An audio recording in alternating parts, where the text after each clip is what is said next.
Welcome to our Deconstructing the Digital Economy or DDE talk.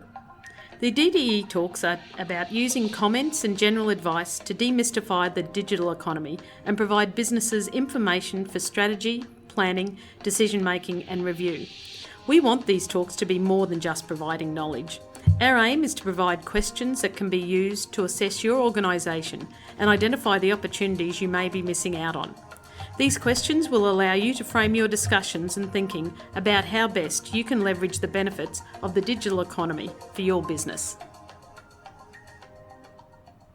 Welcome to our second DDE talk, guys. I'm Eric Fleming, Senior Manager at William Buck Gold Coast. And I'm Laura Johnston, Principal at William Buck Gold Coast. And today, we're going to be talking about cloud computing. So Laura, tell us about it. Thanks, Eric. I'm sure you'd agree that there's no two terms that have been used more frequently in the last decade than that of cloud computing and e-commerce. Advancements in automation and cloud-based computing in the recent past have assisted in e-commerce businesses, particularly with the introduction of platforms such as Shopify, Neato, and Wix. As a result, businesses have been exposed to a new way of operating, but may have failed to appreciate the implications of using this new technology fully. What I'm aiming to highlight in today's podcast is the benefits of cloud computing to e-commerce businesses, and as clients, what you need to consider when looking to implement cloud-based solutions. Okay, so Laura, what does cloud computing really mean? Well, when you look online, there's probably hundreds of definitions, but one that I could find was cloud computing is an on-demand availability of a computer system and resources, especially data storage and computing power, without direct active management by the user. The term is generally used to describe data centers that are available to many users over the internet, i.e. iCloud, Dropbox, OneDrive, things that we all use. Oh, I see. So what do you think are the significant advantages and disadvantages of cloud computing, and how does that apply to accounting? There's so many advantages, I could be here all day, but particularly in our expertise of cloud accounting, it's really useful. Generally, advantages of the cloud computing include scalability, speed, cost reduction, and business continuity. Relating this to accounting, the advantage of using a cloud-based system is the ability to access essential financial and business data anywhere and anytime. Cloud accounting systems also allow for access to automatic updates of regulatory and fiscal guidelines such as tax and wage rates, managed backups, and the ability to work on or offline depending on the system chosen. Getting back to the advantages of cloud computing for e-commerce, the first advantage is scalability. Scalability refers to the business's ability to cater for changing demand and market conditions. For example, a business that is scalable is able to upscale or downscale their services according to demand, traffic, and seasonal spikes.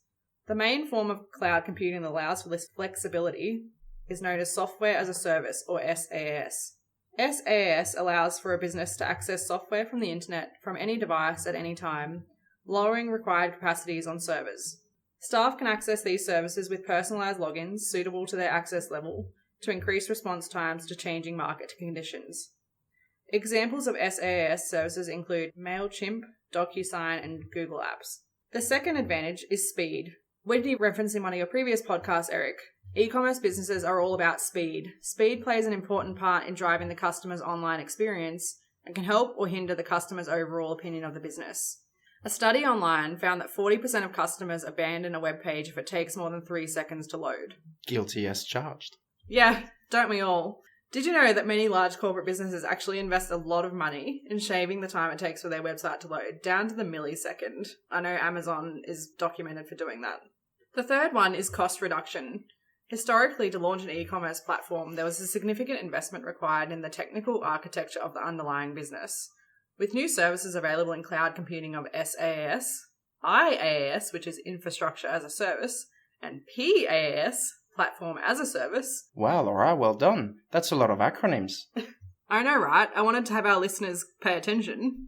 With these new models, it is much easier to limit your investment in a new e-commerce venture and test the waters, as most of these services use a subscription model, charging users at regular intervals to reduce upfront costs. The fourth benefit is providing for redundancy or business continuity. As opposed to desktop or server-based businesses, the cloud often adds a layer of protection for a business's data from disruption caused by catastrophic losses or security threats and can assist with business continuity. Thanks, Laura. So, as a summary, we've got to remember scalability, speed, cost reduction, and redundancy. Pretty easy. But now, what do you think are any areas that clients need to be aware before proceeding with cloud computing? I think there's a few things to be mindful of, and the main thing is around the risks to the location and security of data. So you've got to be mindful of the privacy and service level agreements. Which I've talked about in my previous podcast. Yeah. Often the location of data in a cloud-based system is not readily identifiable. It is hard to know exactly how secure your data is. This is especially true when using the SaaS models and other platforms. If you use these services for your business, it is important that you review the level of protection that your data is afforded and put in place extra precautions to ensure the security of your data if required.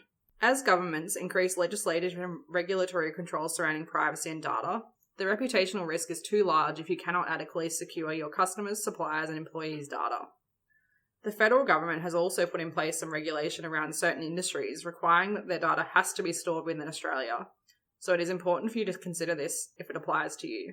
Following on from this, it is important to review the platform that you're implementing to ensure you understand who owns the data stored on that platform. You may assume that the products in the same industry would have the same position on this, however they may be quite different.